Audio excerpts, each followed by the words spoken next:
Hello, আসসালামু আলাইকুম। সবাইকে টেকনিক্যাল অ্যানালাইসিস হাবের পক্ষ থেকে শুভেচ্ছা।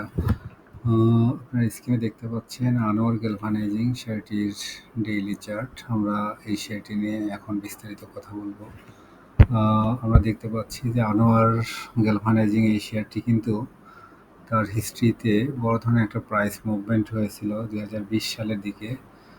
অর্থাৎ 2020 সালের দিকেই শুরু করে এটা অলমোস্ট 25-30 টাকা লেভেল থেকে আমরা দেখতে পাচ্ছি এখানে 21 সালে 60 টাকার দিকে যায় এবং এরপরে কিন্তু একটা বড় প্রাইস মুভমেন্টের আমরা চার্ট দেখতে পাচ্ছি।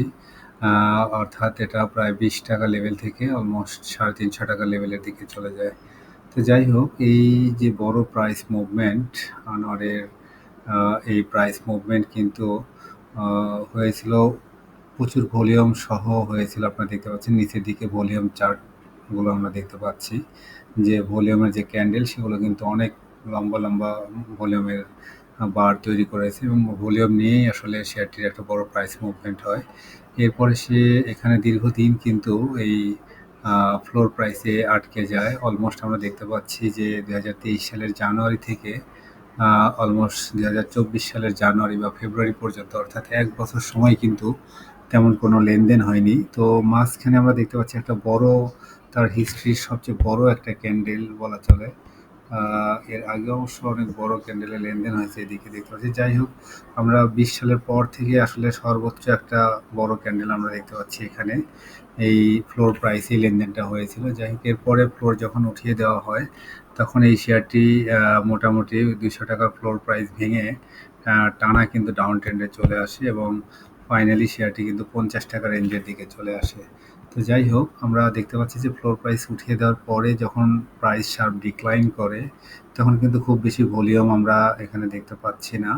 তো সেক্ষেত্রে এই শেয়ারটি যারা হাই প্রাইসে আটকে ছিল তারা কিন্তু এখনও সেই লেভেলে আটকা পড়ে আছে। তো সেক্ষেত্রে এই শেয়ারটি অবশ্যই আবার কিন্তু সামনের দিকে যাওয়ার একটা সম্ভাবনা রয়েছে। যাই হোক, শেয়ার যখন তার ডাউন ট্রেন্ডের দিকে আসে, অর্থাৎ সে এই লেভেল থেকে 50 টাকা রেঞ্জে আসে, এখান থেকে সে বারবারই ওঠার চেষ্টা করেছে আমরা দেখতে পাচ্ছি। আমরা এটাকে যদি ক্লোজ করে দেখি তাহলে দেখতে পাচ্ছেন যে সে একটা বক্সের মধ্যে কিন্তু আটকে গিয়েছিল, অর্থাৎ 74 থেকে 50-র মধ্যে বারবারই সে ওঠার চেষ্টা করেছে। এই লেভেলে আমরা দেখতে পাচ্ছি যে শেয়ারটি কিন্তু আপনারা দেখতে পাচ্ছেন এখানে একবার তার রেজিস্ট্যান্স ব্রেক করার চেষ্টা করে, এই লেভেলে একবার করার চেষ্টা করে, এখানে একবার করতে চেষ্টা করে, আর ফাইনালি এখানে গিয়ে একটা বড় প্রাইসের মুভমেন্ট নিয়ে কিন্তু উপরে উঠে যায়। উঠে গিয়ে সে আবারও তার রেসিস্ট্যান্স লেভেলেই কিন্তু বাধা পায়, অর্থাৎ 74 এই লেভেলটাতে বাধা পেয়ে সে সামান্য কারেকশন দিয়ে কিন্তু সে আবারও রিভার্সাল মুভমেন্ট করছে বা করার চেষ্টা করছে। তো সেক্ষেত্রে এখানে অনেকটা কাপ উইথ হ্যান্ডেল প্যাটার্ন তৈরি করেছে। সেক্ষেত্রে যদি কোনো শেয়ার এই কাপ উইথ হ্যান্ডেল প্যাটার্নে প্রচুর ভলিউম নিয়ে যদি ইয়েটা শেপটা তৈরি করে তাহলে কিন্তু প্রাইসের অ্যাগ্রেসিভ মুভমেন্ট হওয়ার একটা চান্স কিন্তু আমরা দেখতে পাই। তো সেক্ষেত্রে এই শেয়ারটি যদি এই লেভেলটাকে, অর্থাৎ 75-এর এই লেভেলটাকে সাকসেসফুলি ব্রেকআউট দিতে পারে তাহলে কিন্তু শেয়ারটি 90 টাকার এই রেঞ্জে চলে যেতে পারে। তো শেয়ারটি এখন পর্যন্ত পজিটিভ আমরা দেখতে পাচ্ছি যে শেয়ারটি লো ক্যাপ টাইপের শেয়ার এবং শেয়ারের প্রচুর ভলিউম অ্যাকুমুলেশন হয়েছে আমরা দেখতে পাচ্ছি এখানে। বেশিরভাগ ক্যান্ডেলগুলো, অর্থাৎ বড় ক্যান্ডেলগুলো কিন্তু সবই গ্রিন ক্যান্ডেলে হয়েছে। সেক্ষেত্রে শেয়ারটি কিন্তু অবশ্যই যদি সাকসেসফুল ব্রেকআউট দিতে পারে 75-এর এই লেভেলটা তাহলে কিন্তু সে 90 টাকা যাবে এবং ফাইনালি এরপরে এই রেসিস্ট্যান্স 90 টাকার রেসিস্ট্যান্স ব্রেকআউট দিলে 110 টাকার দিকে যাওয়ার কিন্তু একটা সম্ভাবনা রয়েছে। তো যাই হোক, এই শেয়ারটির আরও বিস্তারিত কিছু আমরা তুলে ধরার চেষ্টা করব, কিছু ইন্ডিকেটর দেখব। আচ্ছা, যাক আমরা রেসিস্ট্যান্স দেখলাম।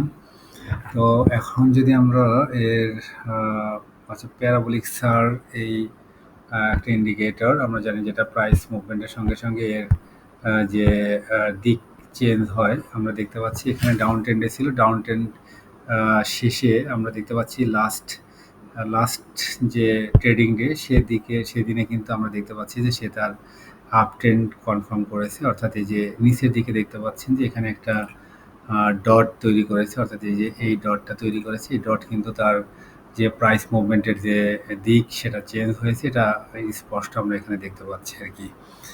তো যাই হোক, এটা হলো প্যারাবোলিক সার। এরপরে যদি আমরা দেখি ইসিমোকু ক্লাউডটা দেখি, ক্লাউড আমরা দেখতে পাচ্ছি যে ক্লাউডের উপরে অবস্থান করছে, ক্লাউড ভেদ করেছে দেখতে পাচ্ছি জুনের শেষে। তো সেই ক্ষেত্রে ইসিমোকু ক্লাউডেও পজিটিভ একটা সাইন দেখতে পাচ্ছি। এরপরে আমরা যদি দেখি, আচ্ছা, moving average exponential moving average যেটা দেখতে পাচ্ছেন, সেটা আমরা দেখতে পাচ্ছি যে 50 ডেজ এবং 200 ডেজ কাছাকাছি অবস্থান করছে, অর্থাৎ কাছাকাছি যাওয়ার চেষ্টা করছে। আপনারা দেখতে পাচ্ছেন যে এটার শেপ কিন্তু কিছুটা ডাউন ট্রেন্ড থেকে শুরু উপরের দিকে উঠে যাওয়ার চেষ্টা করছে আর কি। তো যাই হোক, এটা একটু হলেও পজিটিভ দিক। আমরা এটাকে যদি উইকলিতে দেখি, অলমোস্ট সেম চিত্রই দেখা যাবে। উইকলি চার্ট যদি দেখি, সুন্দর একটা প্যাটার্ন তৈরি করেছে দেখতে পাচ্ছেন, সেম টাইপেরই প্যাটার্ন। তো যাই হোক, উইকলি চার্টেও একই অবস্থা। আমরা এটাকে অন্য কিছু ইন্ডিকেটর দেখব, আরএসআই দেখে আসি। আরএসআই দেখতে পাচ্ছেন যে ডেইলি চার্টে আরএসআই 67, খুবই স্ট্যান্ডার্ড একটা আরএসআই। আরএসআই অনুসারে শেয়ারের আরএসআই আমরা দেখতে পাচ্ছি যে এই লেভেল 70 এবং 75-এ তার রেসিস্ট্যান্স রয়েছে। আচ্ছা, এরপরে আমরা যদি দেখি ম্যাকডি, সবচেয়ে গুরুত্বপূর্ণ ইন্ডিকেটর ম্যাকডি। আপনারা দেখতে পাচ্ছেন ডেইলি চার্টের ম্যাকডি কিন্তু আমরা দেখতে পাচ্ছি এখানে কারেকশন হয়েছিল, তখন ম্যাকডি হিস্টোগ্রামগুলো জিরো লাইনের নিচে যায় এবং আমরা দেখতে পাচ্ছি লাস্ট 2 দিন যেহেতু ভলিউম এবং প্রাইস মুভমেন্ট করেছে, সেক্ষেত্রে হিস্টোগ্রাম তার কালার চেঞ্জ করে আশা করা যায় যে আগামী রবিবার তার এই হিস্টোগ্রাম উপরের দিকে হয়তো ক্রিয়েট করতে পারে যদি প্রাইস পজিটিভলি মুভ করে থাকে। আচ্ছা, এরপরে যদি আমরা দেখি ডেইলি চার্ট না, উইকলি চার্টে যদি আমরা দেখি, উইকলি চার্ট অনুসারে আমরা দেখতে পাচ্ছি যে এই শেয়ারের ম্যাকডির সিগন্যাল লাইন এবং ম্যাকডি লাইন দীর্ঘদিন কিন্তু, অর্থাৎ বলা যায় যে এই লেভেলে 2023 সালের জানুয়ারির পরে কিন্তু ম্যাকডি লাইন এবং সিগন্যাল লাইন জিরো লাইনের নিচে আসে। এরপরে কিন্তু সে উপরে উঠতে পারেনি, এখানে একবার চেষ্টা করেছিল 2024 সালের শুরুতে। এরপরে কিন্তু দীর্ঘদিন পরে ম্যাকডি লাইন এবং সিগন্যাল লাইন জিরো লাইনের খুবই কাছাকাছি যাওয়ার চেষ্টা করছে। দেখা যাক, এখন অপেক্ষার পালা যে অ্যাজ পার উইকলি চার্ট যে ম্যাকডি লাইন এবং সিগন্যাল লাইন জিরো লাইনের উপরে যেতে পারে কিনা। আচ্ছা, এটাকে মান্থলি চার্টেও দেখা যেতে পারে।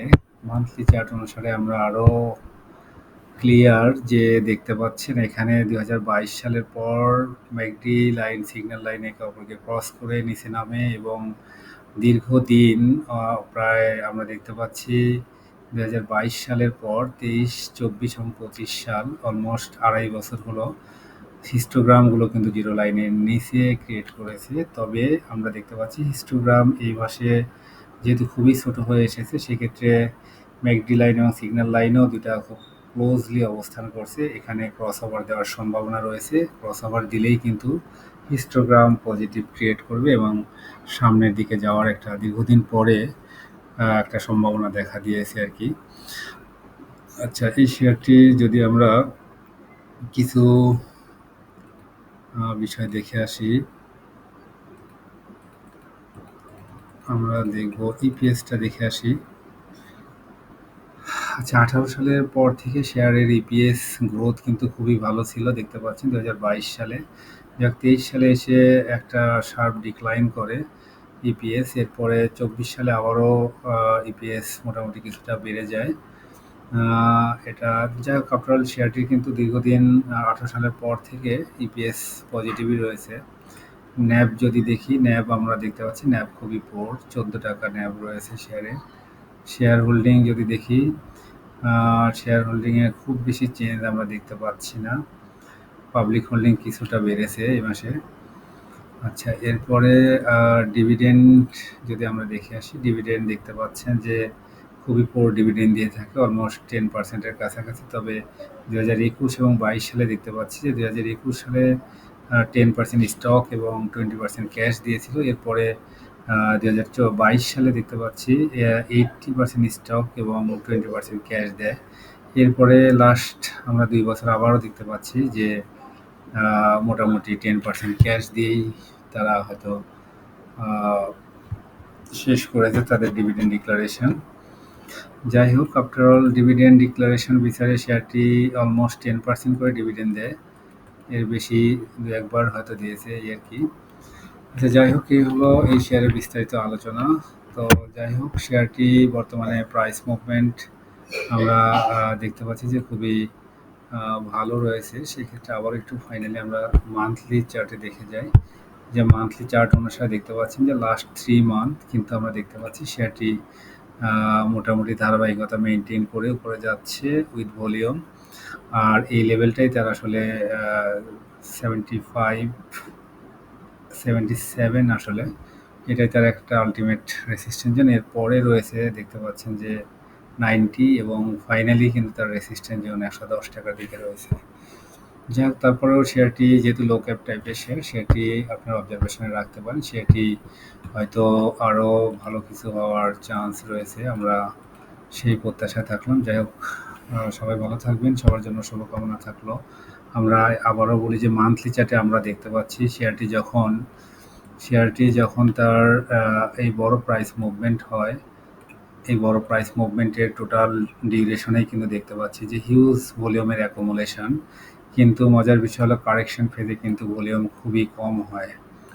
তো এটা একটা বড় দিক যে কারেকশন ফেজে যদি ভলিউম কম হয় তাহলে এটা বাই অপরচুনিটি ইন্ডিকেট করে।